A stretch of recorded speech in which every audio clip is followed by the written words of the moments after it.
संगीत कसं असावं याबद्दल पद्मश्री डॉक्टर प्रभा अत्रे यांनी केलेले एक चिंतन माझ्या वाचण्यात आलं. एखादा सूर असा यावा क्षितिजाच्या पार दिसावा, एखादा आलाप असा सावा खुलावा सारा आसमंत उजळून द्यावा, एखादी तान अशी बरसावी सारी तृष्णा मिटून जावी,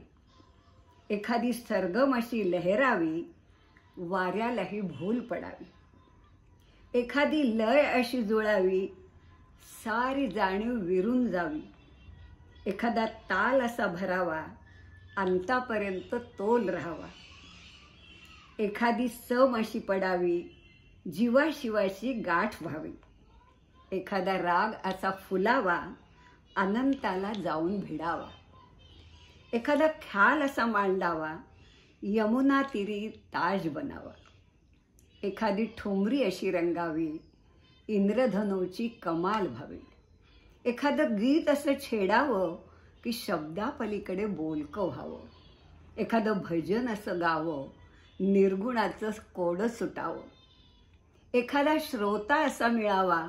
अद्वैताचा स्पर्श व्हावा, एखादा संवाद असा जुळावा गंगेवरती चंद्र झुलावा, एखादी मैफल अशी जमावी गाभाऱ्यात पुनीत व्हावी.